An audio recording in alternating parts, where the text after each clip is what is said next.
నన్ను గెలిపిస్తే దేశంలో అగ్గి పెడుతుండే.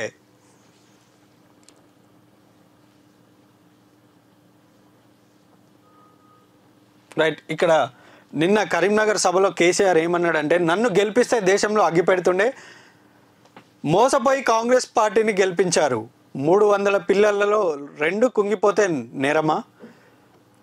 అయితే ఇక్కడ ఒకటి చూడొచ్చు మీరు,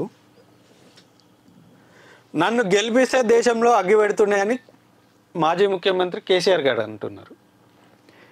అమిత్ షా ఏమంటున్నాడు, కొడుకు కూతురు బాగుంటే చాలా అని అమిత్ షా అంటున్నాడు. ఇక్కడ రేవంత్ రెడ్డి ఏమంటున్నాడు, అడ్డొస్తే ఆర్టీసీ బస్సులతో నొక్కిస్తామంటున్నాడు. ఈ 3 స్టేట్మెంట్లు చూడాలి ప్రజలు, ఇది గమనించాలి దయచేసి. ఈ 3 స్టేట్మెంట్లు చూడండి.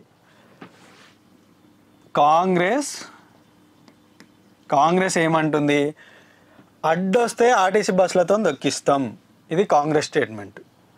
బీజేపీ స్టేట్మెంట్ ఏంది, కొడుకు కూతురు బాగుంటే చాలా, ఇది బీజేపీ స్టేట్మెంట్. ఇక మాజీ ముఖ్యమంత్రి సీఎం ఏమంటుండు, మాజీ ముఖ్యమంత్రి కేసీఆర్ గారు ఏమంటున్నారంటే, నన్ను గెలిపిస్తే దేశంలో అగ్గి పెడుతుండే. అయితే నేనేమంటున్నా ఇక్కడంటే, ఈ 3 స్టేట్మెంట్లలో ప్రజలకి అక్కడికి వచ్చేది ఏది?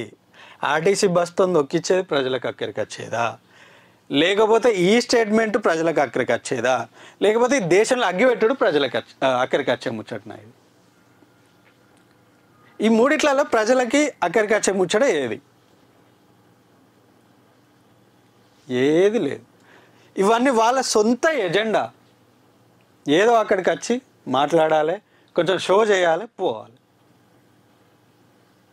అట్లనే ఉన్నది ఇదంతా. ఇట్లా తయారైంది రాజకీయం, ముఖ్యంగా తెలంగాణలో. అయితే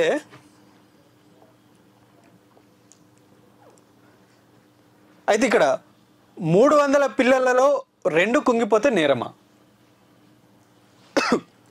వాస్తవానికి చెప్పాలంటే, వాస్తవానికి ఏంటంటే 300 పిల్లర్లలో 2 పిల్లర్లు కుంగిపోయినాయి. వాస్తవమే, అది నిజమే. అది అంత పెద్ద ప్రాజెక్ట్ కట్టినప్పుడు ఒక 2 పిల్లర్లు కుంగిపోవడం అనేది, మనం చిన్న బిల్డింగ్ కడితేనే 20 లక్షలు 30 లక్షల చిన్న బిల్డింగ్ కడితేనే ఎక్కడో ఒక కాడ చిన్న మరక పడుతుంది.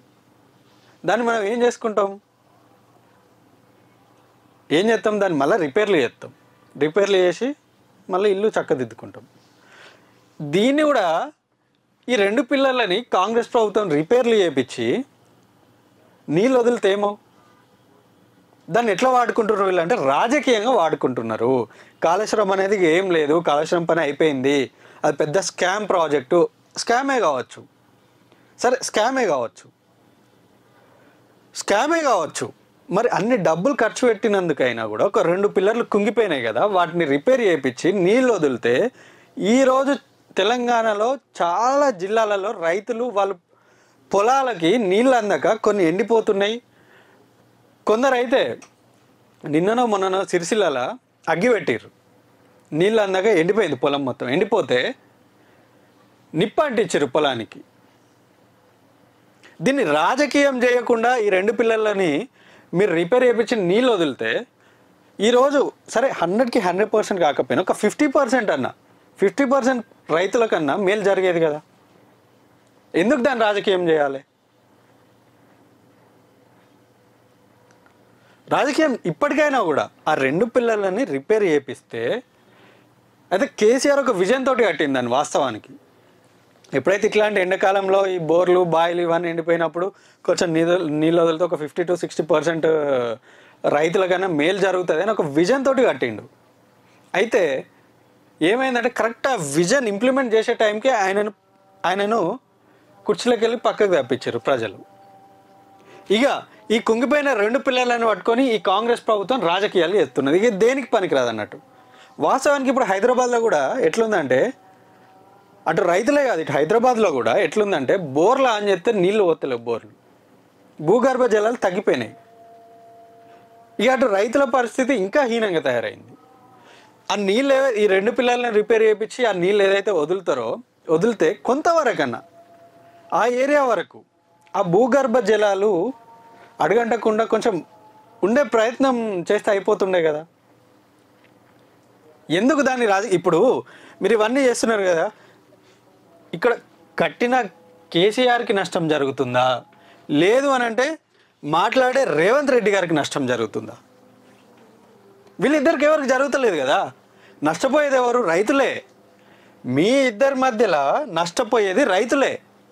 రైతులు నష్టపోతున్నారు ఇక్కడ.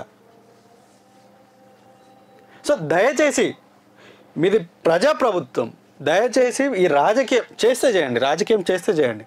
ఆన్ ది సేమ్ టైం వీటిని కూడా రిపేర్ చేయించి నీళ్ళు వదలండి దయచేసి. సరే వాళ్ళు స్కామ్లు చేశారని మీరు అంటున్నారు కదా, ఎవిడెన్స్ తీసుకొచ్చి లాపరంగా వెళ్ళండి.